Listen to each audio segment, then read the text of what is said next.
Hello नमस्कार साथियों, मैं इनके प्रजापति स्वागत करता हूं आपका ज्ञानार्थ एकेडमी के इस यूट्यूब चैनल पर। आज हम जो हाईकोर्ट एलडीसी एग्जाम हुआ है उसकी की लेके आपके सामने उपस्थित हैं और हमारी टीम ने जो इस की को जितने भी प्रश्न हैं उनकी जो आंसर की है वो स्वयं सबने बैठकर बहुत रिसर्च करके निकालने की कोशिश की है। देखते हैं कि आज कौन कौन से प्रश्न पूछे गए हैं और जो है कौन कौन से उनके आंसर निकल के आए हैं। चलिए देखते हैं। सबसे पहले हम जीके की लेके आ रहे हैं, इसके पश्चात हम हिंदी और इंग्लिश की भी लाएंगे। सबसे पहले हम देखते हैं पहला प्रश्न जो आया इसमें कि गणतंत्र दिवस 26 जनवरी 2023 को जो मुख्य अतिथि थे, हमारे समारोह के जो मुख्य अतिथि थे वो कौन थे? तो वो थे हमारे मिस्र के राष्ट्रपति अब्देल फतेह अली सीसी जो थे, वो हमारे गणतंत्र दिवस के मुख्य अतिथि थे। नेक्स्ट अगर बात करें तो अगला जो है वो है बीकानेर शहर के नाम के संबंध में कौन सा कथन सत्य है पूछा गया है। तो इसका जो आंसर निकल के आएगा वो पहला है कि राव बीका तथा नेहरा जाट के मध्य समझौते के कारण इस शहर का जो नाम है वो बीकानेर पड़ा। अगला अगर प्रश्न देखें तो राजस्थान के प्रथम मुख्य न्यायाधीश कौन थे? तो राजस्थान के जो प्रथम मुख्य न्यायाधीश है वो है कमलकांत वर्मा। क्या नाम है उनका? कमलकांत वर्मा। अगर बात करें वर्तमान की तो वर्तमान के जो मुख्य न्यायाधीश है वो है पंकज मित्तल। क्या नाम है उनका? पंकज मित्तल। तो हो सकता है कि अगले एग्जाम में पूछा जा सके आपसे, तो पंकज मित्तल। तो एक बार, क्योंकि ये हाईकोर्ट का पेपर है तो सभी जो भी इससे तैयारी करने वाले विद्यार्थी हैं जो 19 तारीख को अपना पेपर देने जा रहे हैं उन सब से निवेदन है कि उच्च न्यायालय, राजस्थान उच्च न्यायालय, भारत के उच्च न्यायालय, तो इनसे नियुक्तियों से संबंधित जितने प्रश्न हैं कि वर्तमान में कितने न्यायाधीश है, कौन कौन मुख्य न्यायाधीश है और हमारे राजस्थान के अंदर कितने न्यायालय हैं और उनके कौन कौन से न्यायाधीश है, उनके बारे में जरूर पढ़ कर जाइएगा। नेक्स्ट अगर प्रश्न की बात करें तो अगला है कि वर्ष 2022 में निम्नलिखित में से किस द्वारा पद्म भूषण अवार्ड लेने से इनकार कर दिया गया? तो पश्चिम बंगाल के हमारे श्री बुद्धा देव भट्टाचार्य द्वारा ये जो पुरस्कार है इसको लेने से इनकार कर दिया गया। अगली अगर बात करें हम लोग, अगले प्रश्न की अगर बात करें तो विश्व का सबसे बड़ा क्रिकेट स्टेडियम किस शहर में स्थित है? तो देखिए, विश्व का जो सबसे बड़ा क्रिकेट स्टेडियम है वो अहमदाबाद में है और इसका जो नाम है वो है नरेंद्र मोदी स्टेडियम। इसका नाम है नरेंद्र मोदी स्टेडियम। वर्ष 2020 के अंदर इसको जो है खोला गया था क्रिकेट के लिए। नेक्स्ट अगर बात करें हम लोग, किस जिला मुख्यालय पर सत्र न्यायालय मुख्यालय नहीं है? इसका जो सही आंसर है वो है बाड़मेर। बाड़मेर में हमारे सत्र न्यायालय नहीं है।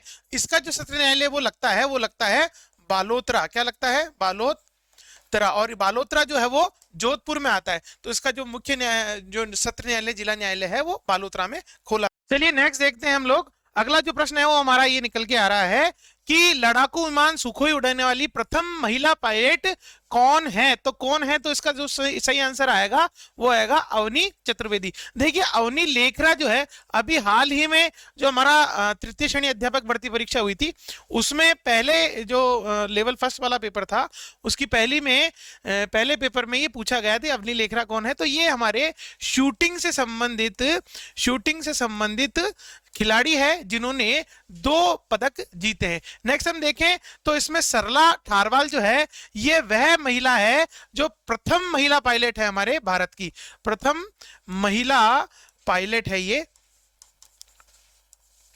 और इसके बाद जो मिंटी अग्रवाल है वो हमारी फाइटर कंट्रोलर है ये। नेक्स्ट अगर अगला प्रश्न देखें तो इंदिरा गांधी नहर कहां से निकलती है? तो वो निकलती है हमारे हरिके बैराज से निकलती है। अगला जो प्रश्न है वो है कि राष्ट्रीय राजमार्ग 27 किन किन जिलों से होकर गुजरता है? तो यहां पर जो प्रश्न पूछा है कि नहीं गुजरता पूछा है, तो इसमें 4 जिले दिए गए हैं। तो ये जो राष्ट्रीय राजमार्ग 27 है ये 7 जिलों में से गुजरता है। उसमें से 3 सिरोही, कोटा और चित्तौड़गढ़ जो है उनसे गुजरता है। पाली इसका आंसर होगा जहां से ये नहीं गुजरता है। तो अब 7 जिले कौन कौन से हैं? तो सिरोही, कोटा, चित्तौड़गढ़ तो हो गए। इसके अलावा हम बात करें तो हमारा भीलवाड़ा भी है, बूंदी है और बारा है। इसके अतिरिक्त उदयपुर जिला, यहां से इन 7 जिलों में से ये राष्ट्रीय राजमार्ग 27 गुजरता है। अगला देखें कि कौन सा किला जो है वो सुदर्शनगढ़ के नाम से विख्यात है। तो जो हमारे जयपुर का नाहरगढ़ किला है उसको सुदर्शनगढ़ के नाम से जाना जाता है। ऐसे ही मेहरानगढ़ को मयूरगढ़ के नाम से जानते हैं, मयूरगढ़ के नाम से। इसी प्रकार से उदयपुर का जो किला है वो है सज्जनगढ़, और लोहागढ़ जो है ये भरतपुर का किला है। इसी प्रकार से आगे बढ़े तो गोरा बादल का संबंध किससे था? तो देखिए सभी हमारे मित्रों ने, सभी साथियों ने गोरा बादल की कहानी जरूर सुनी होगी अपने बचपन में या किसी न किसी मूवी के अंदर। तो ये रानी पद्मावती और पद्मिनी और रतन सिंह के जो सेना थी उसके सेनापति थे गोरा और बादल, और इनको राजा रतन सिंह को छुड़ाने में इन्होंने अपनी प्राण नौचावर कर दिए थे। अच्छा, गोरा बादल से संबंधित एक बात और है कि इनकी जो प्रतिमाएं हैं, इनकी जो मूर्तियां हैं, प्रतिमाएं जो हैं वो हमारे बीकानेर के किले, बीकानेर का किला जो जूनागढ़ हमारा किला है वहां पर स्थापित की गई है। जो जूनागढ़ है वहां पर इनकी प्रतिमाएं स्थापित है। इसी प्रकार से अगला प्रश्न देखें तो छप्पन का मैदान हमारे माही नदी वाले क्षेत्र को हम छप्पन का मैदान कहते हैं, क्योंकि उस क्षेत्र से, जिस क्षेत्र में ये बहती है हमारे दक्षिणी राजस्थान वाले हिस्से में, दक्षिणी पूर्वी राजस्थान वाले हिस्से में, वहां 56 नदी नाले आकर इसमें गिरते हैं, इसीलिए इसको छप्पन का मैदान के नाम से जाना जाता है, माही नदी को। अगला प्रश्न देखते हैं कि फीफा वर्ल्ड कप 2022 का फाइनल मैच किन 2 टीमों के मध्य हुआ? तो ये जो है ये अर्जेंटीना और फ्रांस के मध्य हुआ, और अर्जेंटीना ने इस मैच में विजय हासिल की। और फीफा वर्ल्ड कप जो है ये फुटबॉल से रिलेटेड है और कतर को पहली बार इसकी मेजबानी दी गई थी। इसी प्रकार से अगला प्रश्न देखिए, गंगा यमुना नदी का संगम किस स्थान पर होता है? तो गंगा यमुना नदी का जो संगम है वो प्रयागराज, जिसका पूर्ण नाम इलाहाबाद था, वहां होता है, उत्तर प्रदेश में। और इसका जो अगला जो दिया है इसमें ऑप्शन वो दिया है देवप्रयाग। तो देवप्रयाग वह स्थान है जहां पर गंगा की जो 2 धाराएं हैं, एक तो है अलकनंदा और एक है भागीरथी, ये दोनों आकर मिलती है, उसको हम देवप्रयाग के नाम से जानते हैं। और अलकनंदा और भागीरथी जो है वो गंगोत्री ग्लेशियर से निकलती है। इसी प्रकार से यमुना नदी की बात करें तो यमुना नदी जो है वो यमुनोत्री, यमुना नदी जो है वो यमुनोत्री ग्लेशियर से निकलती है, यमुनोत्री ग्लेशियर से निकलती है हमारी यमुना नदी। नेक्स्ट बात करें कि बागोर की सभ्यता किस नदी के तट पर स्थित है? तो बागोर की सभ्यता जो है वो कोठारी नदी, जो कि कहां पड़ती है? भीलवाड़ा में पड़ती है, वहां स्थित है। इसी प्रकार से आयड़ नदी के किनारे पर जो है वो है आहड़ सभ्यता, और बनास नदी इसके किनारे पे कोई नहीं है। कांतली नदी के किनारे जो है वो है गणेश्वर। तो ये इसका सही जो आंसर है वो कोठारी नदी आएगा। अगला देखते हैं निम्न में से कौन एक राजनेता या अधिवक्ता है जो संविधान सभा के सदस्य थे? तो संविधान सभा के सदस्य की बात करें तो ये चारों ही संविधान सभा के सदस्य थे, परंतु इनमें केवल मुकुट बिहारी लाल भार्गव जो कि अजमेर से संबंधित है, वो एकमात्र ऐसे थे जो राजनेता और संविधान सभा के सदस्य होने के साथ साथ अधिवक्ता या हम कहें वकील भी थे। अगले प्रश्न की बात करें तो अगला है कि निम्न में से नामीबिया से लाए गए चीतों को भारत में किस राष्ट्रीय उद्यान में छोड़ा गया है? तो इसका सही आंसर है वो कूनो राष्ट्रीय उद्यान जो मध्य प्रदेश में स्थित है। निम्न में से हाल ही में किस प्रधानमंत्री ने यह कहते हुए त्यागपत्र दे दिया कि उसके पास नया कुछ भी नहीं है? चलिए देखिए, इसका जो आंसर है मैं देना नहीं चाहूंगा, क्योंकि ये जो एक स्टेटमेंट है जो किसी प्रधानमंत्री ने दिया है और उन्होंने इस्तीफा देते वक्त ये कहा था। तो इसका जो सही आंसर है वो हम नेक्स्ट सेशन में देखेंगे, अभी तक इसका सही आंसर हमने नहीं ढूंढा। अगले देखिए कि पर्यटक स्थल में उसके स्थान को असंगत मेल बताइए। देखिए सिलिसेट झील जो है वो अलवर में है, आमेर का किला जो है वो जयपुर में है, इसी प्रकार से जूनागढ़ का किला जो है वो बीकानेर में है, और 2.5 दिन का झोपड़ा जो है वो पाली में ना होकर कहां है? अजमेर में है। कहां पर है? अजमेर में। तो अजमेर जो शहर है उसमें जो ख्वाजा मोइनुद्दीन चिश्ती की दरगाह है उसके नजदीक ही 2.5 दिन का झोपड़ा है, जो पूर्व में एक संस्कृत पाठशाला थी जिसको बाद में बदलकर जो है वो एक मस्जिद में कन्वर्ट कर दिया गया। अगला देखिए कि गणगौर पर्व पर गौर गवर की पूजा किस देवी के रूप में होती है? तो ये पार्वती देवी के रूप में होती है। जोधपुर और जयपुर में बड़ी भव्यता से गणगौर पर्व मनाया जाता है। लगभग 16 से लेकर 18 दिनों तक, कहीं पर 16 और कहीं पर 18 दिनों तक ये पर्व चलता है। और ये चैत्र पक्ष के, चैत्र महीने के शुक्ल पक्ष की तृतीया को, मतलब होली के थोड़े दिनों बाद, तो अभी जो है कुछ दिनों में गणगौर पर्व मनाया जाएगा। आगे देखते हैं हम लोग कि कौन सी रिपोर्ट के कारण अडानी ग्रुप के शेयरों में भारी गिरावट दर्ज की गई। तो इसका सही आंसर जो है वो हिडेनबर्ग रिपोर्ट है। क्या है? Hindenburg report. अगला अगर प्रश्न की बात करें तो पश्चिमी विक्षोभों का संबंध है। देखिए पश्चिमी विक्षोभ क्या होते हैं कि भूमध्य सागर में हमारे विश्व के मानचित्र की अगर हम बात करें तो ये अफ्रीका महाद्वीप और ये हमारा एशिया महाद्वीप और ये हमारा जो यूरोप है,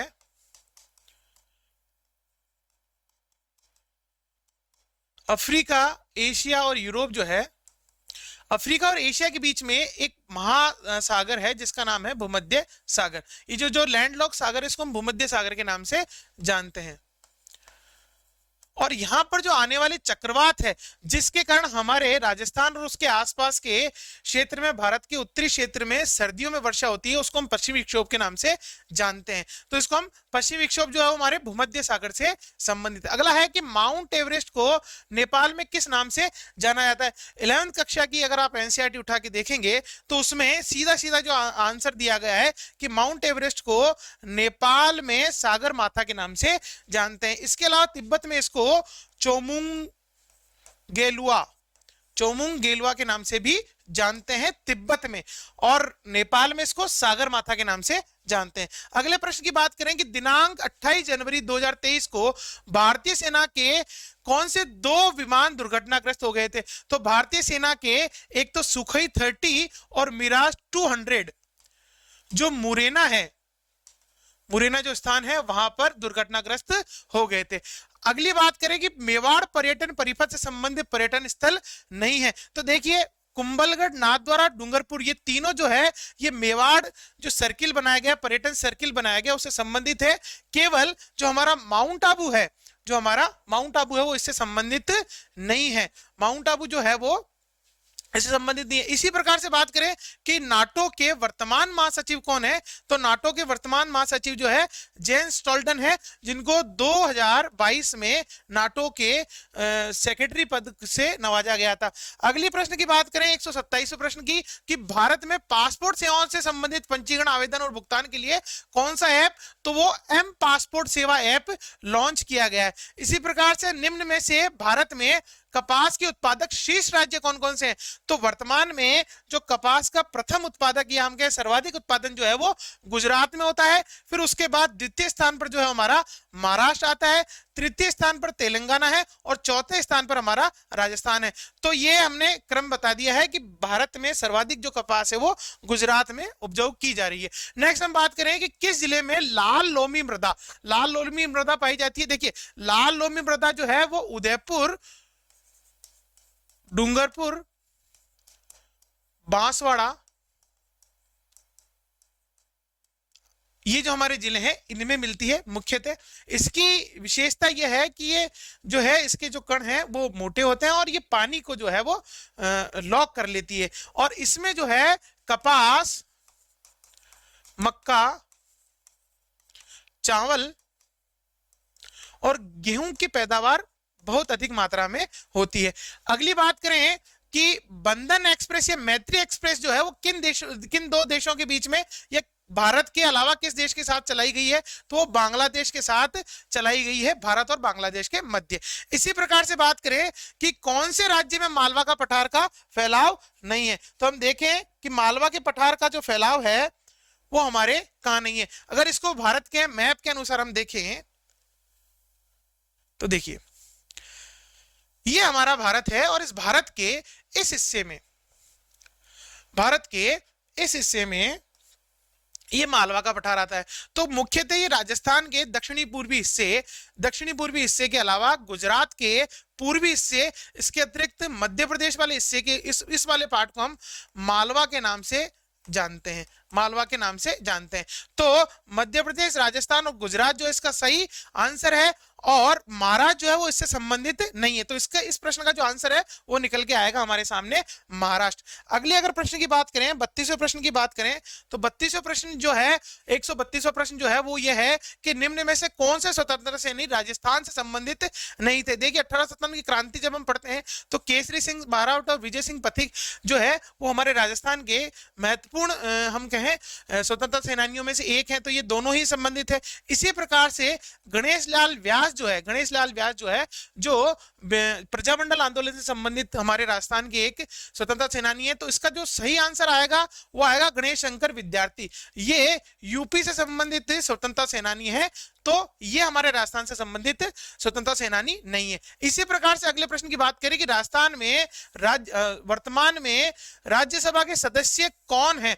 तो देखिए राज्यसभा के अध्यक्ष कौन है, वर्तमान में राज्यसभा के अध्यक्ष कौन है। तो देखिए जो हमारे भारत के उपराष्ट्रपति होते हैं वही राज्यसभा के अध्यक्ष कहलाते हैं। तो हमारे वर्तमान में अभी कुछ दिन पूर्व ही श्री जगदीप धनखड़ जो है उनको उपराष्ट्रपति पद पर नियुक्त किया गया था, जो पूर्व में पश्चिम बंगाल के गवर्नर भी थे, बंगाल के गवर्नर भी रहे हुए जगदीप धनखड़। और ये हमारे 14वें उपराष्ट्रपति है। इससे पहले जो वेंकैया नायडू थे वो हमारे 13वें उपराष्ट्रपति थे जिन्होंने अपना कार्यकाल पूरा किया। नेक्स्ट हम बात करें 134वें प्रश्न की कि राजीव गांधी ग्रामीण खेलकूद 2022 का शुभंकर किसे बनाया गया था। शेरू नामक जो है शुभंकर घोषित किया गया था। अगली अगर बात करें हम लोग अगले प्रश्न की अगर बात करें तो अगला है कि 135वें प्रश्न में कि सूची 1 और 2 का मिलान कीजिए और नीचे गए कूट का सही उत्तर चयन कीजिए। देखिए अगर हम बात करें सीमेंट कारखानों की तो सबको जानकारी होनी चाहिए कि ब्यावर अजमेर में हमारा श्री सीमेंट का कारखाना है। इसी प्रकार से अल्ट्राटेक का कारखाना जो कि चित्तौड़गढ़ में है।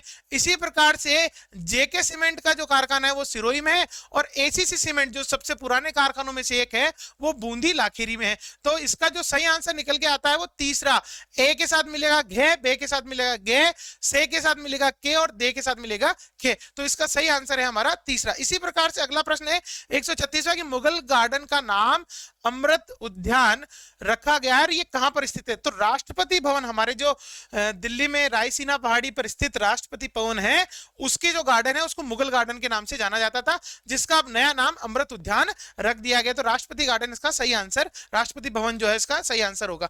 अगला देखते हैं विश्व में सबसे लंबा रिवर क्रूज कहां या कौन सा है। तो सबसे बड़ा जो रिवर क्रूज है वो है हमारा गंगा विलास क्रूज, जो जिसको इसी वर्ष जनवरी में 2023 में प्रधानमंत्री ने हरी झंडी दिखाकर रवाना किया था। और ये जो है भारत में जो नदी पर्यटन है उसको बढ़ावा देने के लिए चलाया गया और ये विश्व का सबसे लंबा या बड़ा क्रूज है। नेक्स्ट हम बात करें नदी क्रूज है। अगले प्रश्न की बात करें 138वें की कि स्वामी दयानंद सरस्वती सर्वप्रथम कहां आए थे। तो सर्वप्रथम वह उदयपुर आए थे और उदयपुर में ही उन्होंने सत्यार्थ प्रकाश जो उनका ग्रंथ है उसकी रचना की थी। अगले प्रश्न की बात करें कि राजस्थान राज्य की स्थापना कब हुई। हाँ, राजस्थान राज्य की स्थापना जो है वो 30 मार्च 1949 को हुई थी और राजस्थान की जो स्थापना है वो 7 चरणों में हुई है। विलेज जो है वो 7 चरणों में हुआ। इसमें जो लास्ट के जो जिले हैं जयपुर, जोधपुर, जैसलमेर और बीकानेर जो रियासतें थी उनके मिलन के बाद 30 मार्च 1949 को राजस्थान का जो एकीकरण है वो पूर्ण हुआ। इसलिए जो है 30 मार्च 1949 के हिसाब से हम 30 मार्च को राजस्थान स्थापना दिवस के रूप में मनाते हैं। अगले प्रश्न की बात करें कि निम्न में से किस राज्य का जनसंख्या घनत्व सर्वाधिक है। तो हम देखें बिहार का जनसंख्या घनत्व है वो 1106 है और पश्चिम बंगाल का जो है वो 1028 है। इसी प्रकार से उत्तर प्रदेश का जो है वो है 829 और महाराष्ट्र जो है उसका जो है वो 365। तो सर्वाधिक जो है हमारा बिहार का निकल के आता है 1106 जनसंख्या घनत्व। अगला प्रश्न की बात करें 141वें राजस्थान में भूज साहो किस दिन मनाए जाते हैं। तो इसका जो सही आंसर है आकातीज, कई लोग भूल भी नहीं पाएंगे क्योंकि इसी दिन उनकी जो है वो शादी हुई थी, इसलिए आका तीज जो है वो अभूत सवा या हम अक्षय तृतीया के नाम से भी इसको जानते हैं। अगला जब हम बात करें कि लोक देवता बाबा रामदेव जी के पिता का क्या नाम था, तो पिताजी का नाम जो था वो था अजमाल। बहुत ही फेमस गीत भी है बाबा रामदेव का कि अजमाल, अजमाल जो है उनके पिताजी का नाम है, और मेणादे जो है उनका माताजी का, मेनादे जो है उनकी माताजी का नाम है, मेनादे। इसी प्रकार से अगले प्रश्न की बात करें, राजस्थान में निम्नलिखित में कौन से पेट्रोलियम क्षेत्र के भंडार नहीं है? देखिए गोटारू जो है वो हमारा पेट्रोलियम तनोट के आसपास जो पेट्रोलियम का भंडार है। इसी प्रकार से रागेश्वरी पेट्रोलियम कुआं है, इसी प्रकार से डांडे वाला भी हमारा पेट्रोलियम कुआं। तो इसमें जो बंधे वाला है वो हमारा पेट्रोलियम भंडार नहीं है, उसकी जगह हम कहें बाघे वाला जरूर हमारे पेट्रोलियम का भंडार है। तो यहाँ जो प्रश्न है वो है बंधे वाला, तो बाघे वाला जरूर है, बंधे वाला इसका सही आंसर होगा कि ये हमारा पेट्रोलियम का भंडार नहीं है। अगला अगर प्रश्न की बात करें 144वें की, साहित्यकार गीतांजलि श्री उनके किस उपन्यास के लिए बुकर पुरस्कार मिला था? तो उनका जो महत्वपूर्ण पुरस्कार महत्वपूर्ण उपन्यास है जिसका नाम है रेत समाधि, इसके लिए उनको बुकर पुरस्कार से नवाजा गया है। अगले प्रश्न की बात करें 145वें की कि सूंडा पर्वत का संबंध किस जिले से है? तो सूंडा पर्वत हम सभी को पता है, सूंडा माता जो हमारा एक महत्वपूर्ण धार्मिक स्थल है, जालोर में स्थित है, और इसी को हम सूंडा पर्वत के नाम से जानते हैं, जो लगभग 1220 मीटर ऊंचा है। और यहीं पर 2008 में राजस्थान सरकार द्वारा हमारे राज्य का पहला रोपवे बनाया गया। तो रोपवे क्या होता है सभी को पता होगा कि ऊंची पहाड़ी क्षेत्रों में एक तार के जरिए कुछ बॉक्सेस को टांग दिया जाता है और उसके माध्यम से परिवहन का कार्य किया जाता है, ये रोपवे के अंतर्गत आता है।